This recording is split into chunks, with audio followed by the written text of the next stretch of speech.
Hi friends, welcome back to my channel. My name is Piliswa. I'm a South African. I live in Ireland.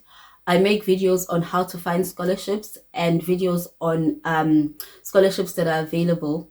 So today what I have for you is the Australian government scholarship. So I'm going to take you step by step to the scholarship website and we will go through together through the portal. When you type in Australian scholarships, it's normally the first option to come up. So it's this one here, Australia Awards Scholarships. So you click on them and it takes you straight to the web page for the Australian government scholarships. So the first thing that I would always encourage you to do is just to navigate the page and see what is on offer, anything to do with the scholarship. So as you can see here, they describe the Australian Awards Scholarships. That's the first part. So you can read more about this because if you are going to be applying, there's either the interview or there's a motivational section of the scholarship where you have to kind of explain why you think you'd be a good fit for the scholarship. So if you haven't read the rationale behind the scholarships, then you wouldn't be able to tailor or align your answer to what the scholarship committee is looking for. So the next part that they have are the benefits. And as you can see here, you get full tuition fees, return air travel. So that means they pay for your airfare from your country to Australia. And once you're done with your studies, they pay for your flight back home. They also give you an establishment allowance, which is once off. Then they contribute towards your living expenses and they cover your health care. So if you need extra academic support, they will help you with that as well. So before we go any further, they also give you the terms and conditions. Like everything else in this world, there's always terms and conditions attached to everything. Nothing's for free. There's no such thing as something free. So the conditions for the scholarships are that applicants must sign a contract with the Commonwealth of Australia declaring that they will comply with the conditions. The conditions are you are required to leave Australia for a minimum of 2 years after completing your study. And if you don't do that, then your scholarship will then be turned into credit. So you kind of have to pay back the money that they used to pay for your fees and everything else. So the next part is okay, so this is all well and good. The next point is you need to look at the participating countries because you don't want to go too far into the application process and then realize that your country is not included in the scholarship. So the participating countries, let's click the link. So they have them according to continents. So in Asia, they go from Bangladesh to Vietnam, alphabetical order. And then Pacific, the Middle East, and Africa. So I'm just going to click on Africa because they didn't really explain, unlike the other continents, they didn't really list the countries. So they just put in Africa. So click on Africa and see which countries in Africa can apply. So it's Algeria, Benin, DRC, Egypt, South Africa, Tanzania, Zambia, and Zimbabwe.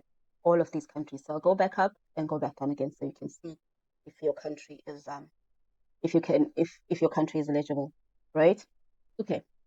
So then, now that you've seen which countries can apply, let us look at the opening and closing days. If you're looking for a specific scholarship, for example, let's say you are looking for a nursing scholarship, this is just an example, or if you are looking for scholarships that fund people that are in education or people that are in health sciences, something along those lines, comment down below and let me know if there's a particular scholarship that you'd like for me to cover next. Similarly, if you are looking for scholarships in a specific country, let's say you want me to cover the Dutch scholarships and how to go through the application process, comment down below and I'll be happy to take you through that.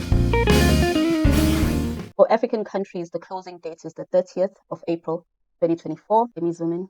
So they have an email address of a person you can contact to find out more about these Australian government scholarships. So you can email this person here. I will highlight it on the video as well so that you can see it clearly. Right? So you know now that the closing date is 30th of April 2024, and these are annual scholarships. So let's say it was too late when you saw this video.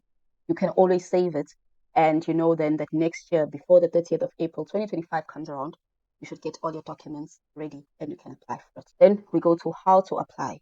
So in order to apply, you have to refer to your relevant participating country profile.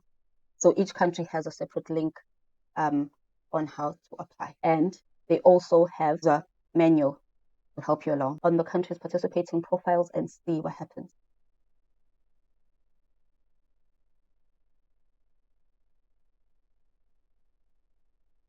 So once we click on there, they have information for Africa, and then it will bring you to this PDF that you can read at your own time.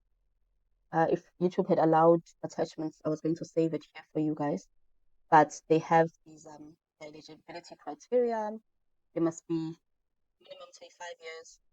You must have postgraduate experience, so on and so forth. And then they take us through the required documents. So to prove your citizenship, you need your passport from your country. Then you need a degree if you're applying for postgraduates, then you need your primary degree, right? And then if you're applying for undergraduate, so this would be your first degree, then you need your academic transcript. So you could say, let's say if you want to do the first year in university, then you would give your high school report. That would be your academic transcript. Then you need to make a CV, and then you need a referee report. So that could be your employer report. And the second one would be your academic referee report. So in terms of proving that you will be able to cope in Australia and be able to communicate in the spoken language, which is English, then you need to either provide your IELTS certificate, your TOEFL certificate, or Pearson's test. And then in terms of once you're successful, then they say you will attend course counseling, pre-departure briefing, and then you'll also attend kind of like orientation preparation that you need to do in order to travel to Australia. They will help you with it. And so for further information, let me just zoom in again. Okay, too much. Here we go. So you could, these are the links below if you want even more information.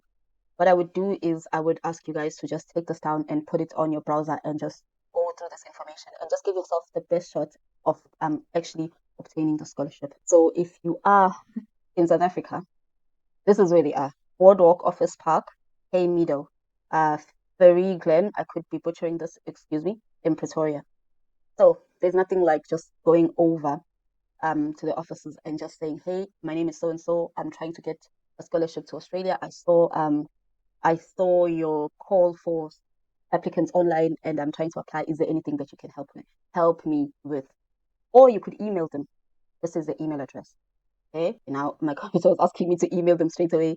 I cannot do that. But so this is the information. So I think that's all the information you need, guys. Thank you so much for watching. Don't forget to subscribe to the channel and to comment and to like and share.